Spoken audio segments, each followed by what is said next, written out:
Bem, continuando, né, todos os atos de ofício do escrivão devem ser assinados, né? Uma certidão, por exemplo, sem assinatura não é certidão.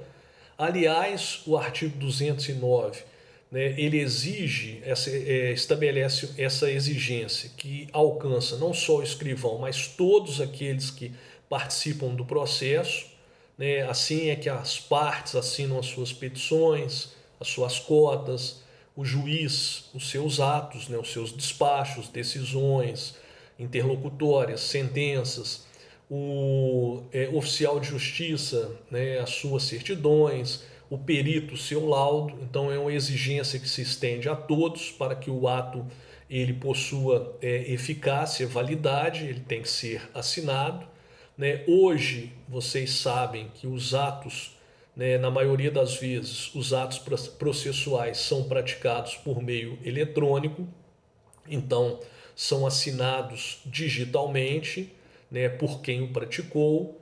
No caso de um ato, né, em que tem a presença de várias pessoas, né, todos que participaram do ato, né, comparecem assinando o mesmo. Então, no caso, por exemplo, de uma audiência, essa audiência normalmente ela é realizada fisicamente, né? Em tempos de pandemia, nós estamos vendo a realização de audiências virtuais que ficam gravadas, né, para registrarem aquilo que ocorreu. Mas normalmente uma audiência é física. Então, fim da audiência, lavra-se o termo e todos aqueles que participaram, né, assinam o ato. Né? Se eventualmente houver recusa na assinatura do ato, o escrivão ele vai lavrar uma certidão. E essa certidão tem fé pública quanto ao conteúdo, quanto ao teor do ato praticado. O artigo 210 ele trata das técnicas de captação de manifestações orais, né? Técnicas estas que vão variar de acordo com o ambiente, né? Então, em primeiro grau de jurisdição, normalmente se utiliza uma técnica, em segundo grau de jurisdição, se utiliza outro tipo de técnica. Então, comecemos pelo ambiente dos tribunais. No ambiente dos tribunais, normalmente para captar as manifestações orais, utiliza-se a técnica da taquigrafia ou da estenotipia, né? Então, funcionários especializados, técnicos, né, captam as manifestações orais, né, a partir da utilização de caracteres especiais, de abreviaturas, de números, né, e depois fazem a decodificação.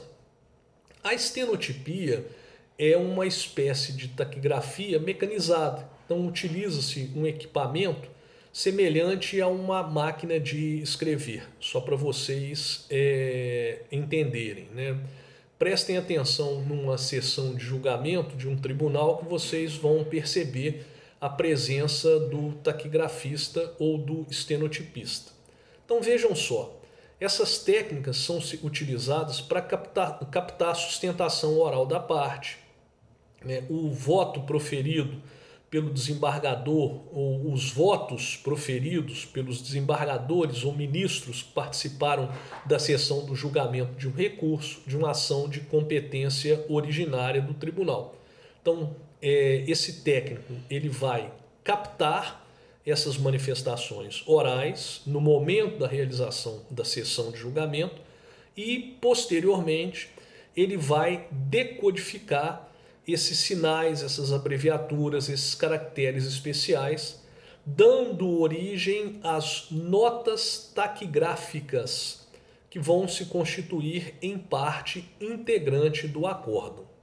Já no ambiente da audiência de instrução e julgamento, né, as manifestações orais, normalmente das partes, né, por exemplo, antes de finalizar a audiência, o juiz ele dá oportunidade às partes pelo prazo de 20 minutos, que pode ser prorrogado por mais 10 minutos, para as suas alegações finais orais. Então, essas alegações são captadas através da digitação. Então, no ambiente de primeiro grau, de primeira instância, na audiência, as manifestações orais são captadas através do processo de digitação. Então fica faltando apenas, para encerrarmos os atos do escrivão, analisarmos os termos do artigo 211, que é o que vamos ver a seguir.